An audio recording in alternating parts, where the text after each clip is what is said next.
अनेक वर्षांपासून प्रलंबित असलेल्या स्थानिक स्वराज्य संस्थांच्या निवडणुका अखेर पार पडणार आहेत. इतके दिवस निवडणुका होतील की नाही याचीच खात्री नव्हती, मात्र आता त्या होणार आहेत, कधी होणार आहेत, कशा होणार आहेत या सगळ्याची काही प्रमाणात माहिती समोर आली आहे.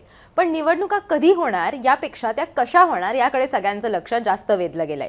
राज्यातील स्थानिक स्वराज्य संस्थांच्या निवडणुका दिवाळीनंतर म्हणजेच डिसेंबर-जानेवारीमध्ये होणार अशी माहिती राज्य निवडणूक आयोगाचे आयुक्त दिनेश वाघमारे यांनी दिली आहे. तर स्थानिक स्वराज्य संस्थांच्या निवडणुकीत व्हीव्हीपॅट मशीन वापरली जाणार नाही आणि निवडणुका टप्प्याटप्प्यानं होणार अशी माहिती सुद्धा त्यांनी दिली.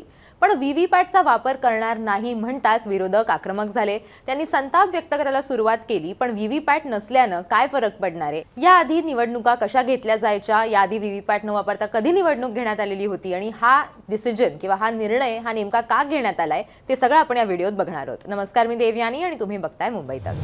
स्थानिक निवडणुकांबद्दल सुप्रीम कोर्टानं काय सांगितलं होतं ते आपण आधी बघूयात. महाराष्ट्रातील आगामी महापालिका, नगरपालिका, जिल्हा परिषदाच्या निवडणुका नव्या प्रभाग रचना आणि 27% ओबीसी आरक्षणासह करण्यास सुप्रीम कोर्टानं सोमवारी मंजुरी दिली.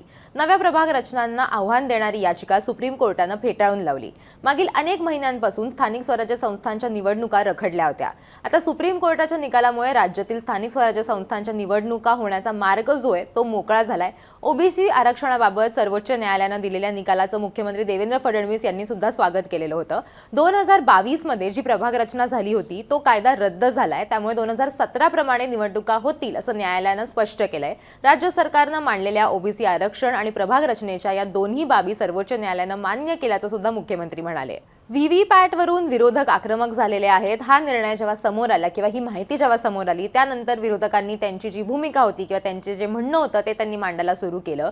सामनामध्ये एक अग्रलेख आला होता आणि त्याच्यामध्ये सुद्धा त्यांनी त्यांची जी बाजू आहे ती मांडण्याचा प्रयत्न केलेला आहे. सरकारवरती त्यांनी ताशेरे ओढलेले आहेत, निवडणूक आयोगावरती सुद्धा ताशेरे ओढलेले आहेत. त्यात काय म्हटलेलं आहे ते सुद्धा आपण बघणार आहोत. निवडणूक आयोग असं म्हणतंय की व्हीव्हीपॅट यंत्रामुळे मतदान प्रक्रियेस वेळ लागत असल्यानं त्याचा वापर होणार नाही. निवडणूक प्रक्रियेस वेळ लागू नये म्हणून भाजप ईव्हीएमचा आग्रह धरतो. ईव्हीएम म्हणजे जगातल्या लोकशाहीतला सर्वात मोठा फ्रॉड आहे, तरीही त्याचा वापर भारतात चालतो. ईव्हीएम पारदर्शक आहे आणि वेळ वाचवतो असं भारताच्या निवडणूक आयोगाचं व त्यांच्या राजकीय बापांचं म्हणणं आहे. मग ईव्हीएमशी संबंधित व्हीव्हीपॅट यंत्रणा दूर का ठेवता असा सवाल करत ही फसवाफसवी असल्याचा आरोपही सामनातून करण्यात आला. तसंच ईव्हीएम आणि व्हीव्हीपॅटमुळे मतदान प्रक्रियेस वेळ लागत असेल तर मतदान पत्रिकेवर निवडणुका घेणं हाच एकमेव पर्याय आहे. लोकशाहीच्या रक्षणासाठी ते आवश्यक आहे.